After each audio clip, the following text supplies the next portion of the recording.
দিয়ে করো, এটা দেখাচ্ছি না কিভাবে করবো এটা। এই যে বানাচ্ছি মিষ্টি। বেলারসে আসার পর আমরা এই প্রথম মিষ্টি বানাচ্ছি ছানামুখী দিয়ে, ছানা দিয়ে দুধের ছানা দিয়ে মিষ্টি তৈরি করছি। আপনারা একটু দেখেন আমরা কিভাবে তৈরি করি। আপনারা আপনারা যদি ভালো আর কিছু জানার থাকে তাহলে আমাদেরকে কমেন্টে অবশ্যই বলবেন কিভাবে এটা তৈরি করা হয়। আমরা তো এরকম জানি না, তারপরে ট্রাই করতেছি কীরকম হয়। এই যে ভুল করে বানাচ্ছি আর কি, একটু ছোটো ছোটো করে। আপনি একটু দেখেন, এই যে অনেকগুলো বানিয়ে ফেলছি। ওইদিকে হচ্ছে চিনি, এদিকে চিনি মিক্সার চলছে। এদিকে চিনি শিরা তৈরি হচ্ছে। চিনি শিরা তৈরি করছে আমাদের চাষি ভাই। এই চিনি শিরা হচ্ছে। আর এদিকে আমাদের মিষ্টি কারিগর বুরহান ভাই, চ্যানেলের অ্যাডমিন, আমাদের শ্রদ্ধেয় বড় ভাই। উনি একজন আসলে ইন্টারন্যাশনাল শেফ। উনি পারা নেই, ওনার কাজ নাই এই পৃথিবীতে। কোনো কাজ শিখারও বাকি নাই, আর শিখতেও কোনো শরম নাই। বানানোর জন্য আর খাওয়ার জন্য অনেক কিছু ট্রাই করা লাগে দিনেতে।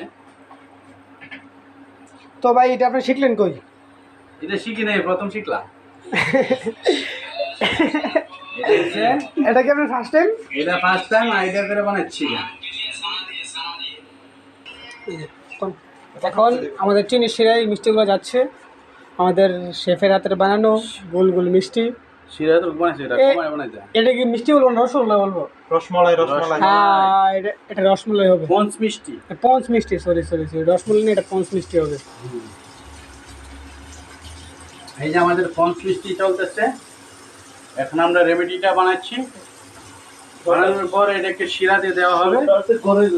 তারপরে এটাকে একটু জাল দিয়ে ঠান্ডা করে তারপরে খাওয়া হবে। দুধে দেওয়া হবে? দুধে দেওয়া হবে না, এটা এরকম থেকে দাও, ডাঙ্গা দিয়ে দাও। তারপর দুধ গুলো গরম করে দুধের ভিতরে এটা দিয়ে দিবা। দেখবো না এটা করা এরকম এখন এটা ঢেকে দিন কিছু দিন। এটা কিছু একটা দিয়ে দেখে আচ্ছা দাও, অল্প বানাও। ওই বড় প্লেটটা বের করুন। আর প্লেট দু, বড় প্লেটটা বের প্লেট লাগবে না, দিলে আবার খুলে দেবো বাবা।